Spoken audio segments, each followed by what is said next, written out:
All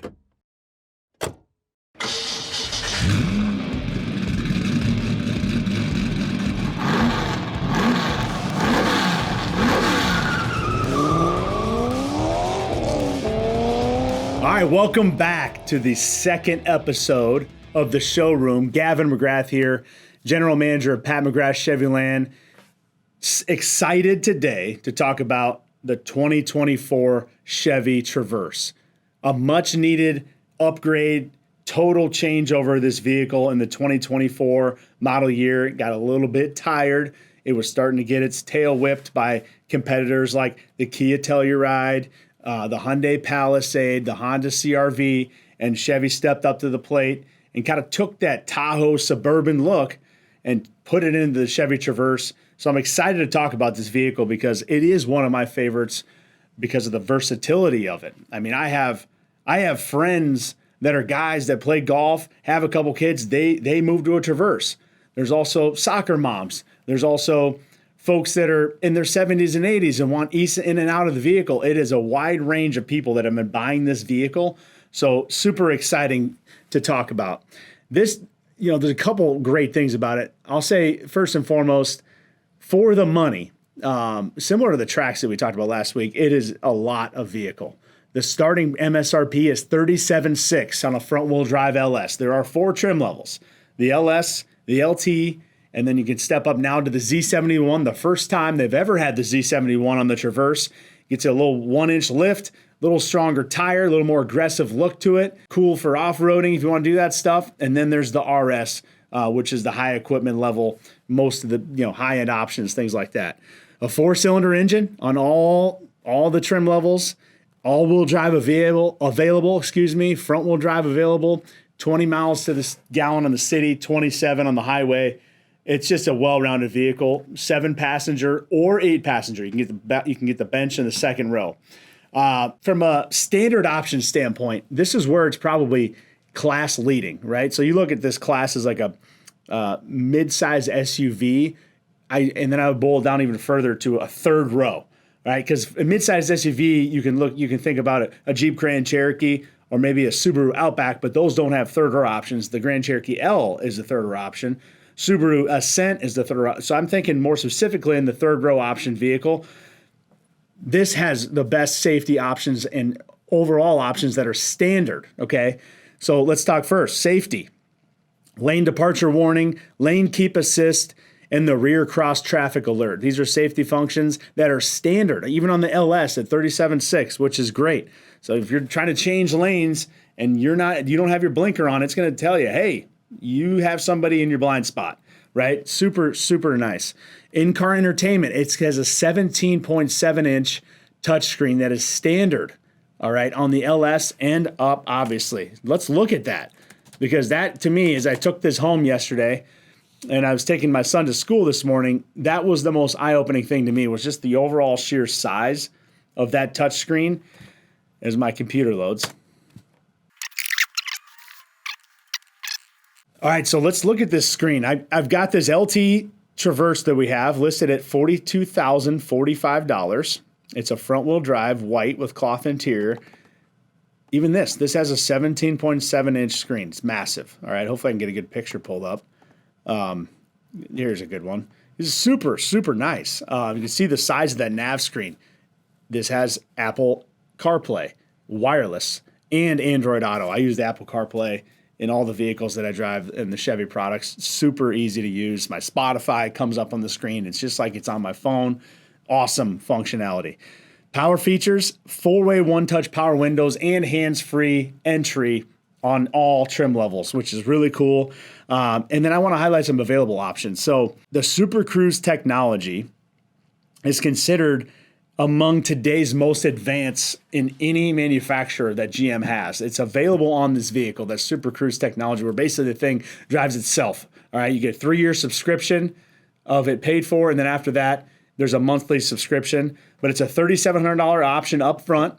So if you want to add it to RS package, $3,700, for example, and it is crazy because it includes lane change. So if you have your Super Cruise on and you're cruising along hands-free, keeps you in the center of the road, and there's somebody that is in front of you, say you're in the right lane, that's going slow, it'll move you over, all right, and then back to the right lane in front of them to keep you up to speed. It's insane. It feels creepy. I don't really like it. As far as it's hard to get used to, but over time, this is where things are going. And self-driving cars are real, and it's starting to get more and more realistic right now. I mentioned competition.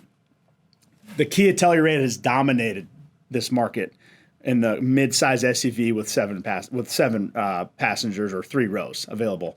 Dominated for good reason. Super good looking vehicle, really well priced, and I'd say the Hyundai Palisade is right up there with it.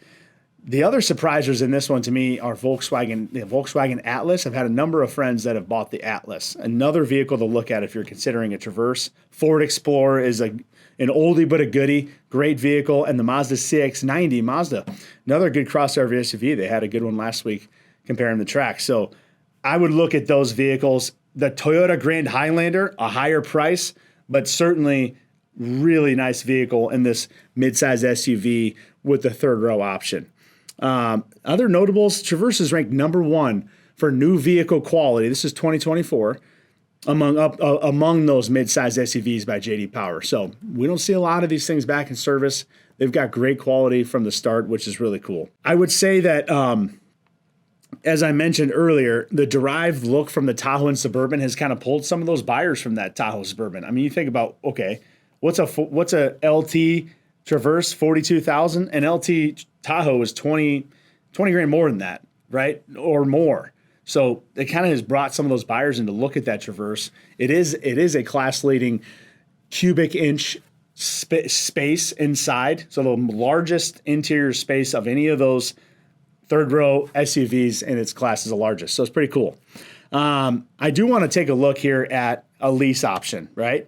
I want to consistently do this with you every time to get you a picture into leasing. It's one way to buy the vehicle or lease it. There's other ways.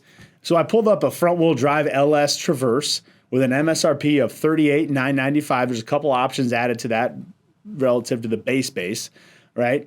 Discount $1,000, $37,995. And then if you have Chevy lease loyalty, there's another $1,000 available.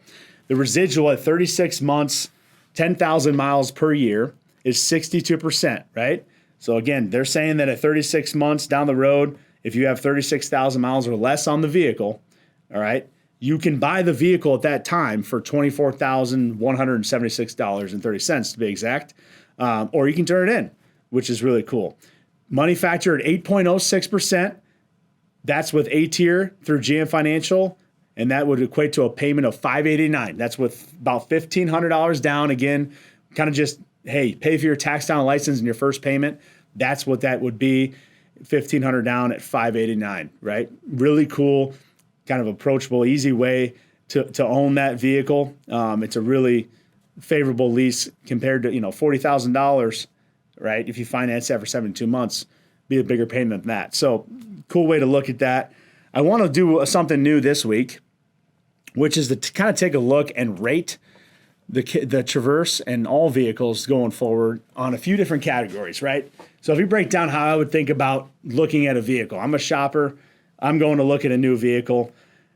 I think it comes down to 3 things, and there are more, and it's not the same for everybody by any means, right? But how does it feel? When I sit in this thing, how does this thing feel? The fit, the finish, right? The functionality, the different instruments. When I'm driving it, how does the feel when I'm turning? Just overall, simply, how does it feel, right? Here's what I'd say about the Traverse. As I mentioned, segment best cargo space by cubic inches, right? So the size of it feels great. Me sitting in that vehicle, I love sitting in it. I think it's very comfortable, plenty of room, and a relaxed ride. However, I'd say much to be desired on the just interior cabin materials. The screen is awesome, but some of the other materials I think they could do a little better job on. So I think it affects my rating. I still think it's a really nice vehicle. 8.2 I would give it on the how does it feel. How does it look? Just the exterior, the interior. When you get in, how do you think the seats look? How's the outside look for you personally?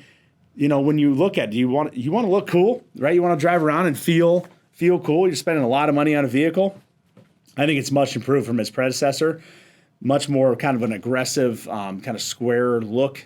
And as I mentioned a couple times already, the Tahoe, it really kind of starts looking like that. So I'd give it an 8.4. And then the last part, how much is it, right? What am I paying monthly or overall? How much is it? This is to me, a lot of vehicle for the money, And so I give it an 8.8 overall, 8.5 for the Chevy Traverse this week. I want to get into how we think about stocking the Traverse because just some interesting view from our side. We look at the Traverse as a unit that should be selling 10 units a month here at the Chevy store in Cedar Rapids, right? So I have a current stocking level in this column here at 30. We want 2 months basically on the ground, ready for sale, worth of supply, and then another month coming, whether it's in system or in transit. So that 2 months would be 20, add another 10 that should be coming inbound. It's 30 available total. We're selling about 8 a month right now. We already have 11 sold this month, actually. That's where I have the stocking level set at because it's kind of a growth model for us. That's where we present some problems right now. We only have 22 total available, and 7 of those need ordered still. We have 9 in system that are being built, all right, and 6 available currently right now on the ground, right? So our goal at the end of every month is to get this vehicle sold out. Because the way that Chevy looks at how they stock you with vehicles is what's called an ADS, available day supply, right? And how do you do on your available day supply relative to your competitors, the region, the zone, and your district? And if you're below that bar, you earn vehicles. If you're at or above, you don't. It's kind of that simple. Back in the old days, 25 years ago, I wasn't in the business at the time, but there are stories that there was much more side deals with your district manager and your zone manager. Like, hey, I know this guy likes hunting, so I'm gonna go buy my district manager a shotgun. And hey, I got you a Christmas present. Here you go. And then there's an expectation that you're going to get additional units as side deals. Well, manufacturers, Chevy included, got sued because they're breaking dealer franchise laws. That it needed to be earned, not any sort of side deals. Obviously, that's unethical. So they kind of rewrote it, and there's algorithms that drive that ADS. And so our goal, sell that vehicle down to 0. You will be below that average, the available day supply, and we'll earn units. All right, it's a volume play for us. So a little bit of an insight on that. I tell you what, I love this vehicle. Take a look at it. Take a look at those competitors if you're considering this model. Super awesome vehicle. And I just hope that we continue to keep you educated with the showroom, keep it fun. And guys, can't wait to see you next time.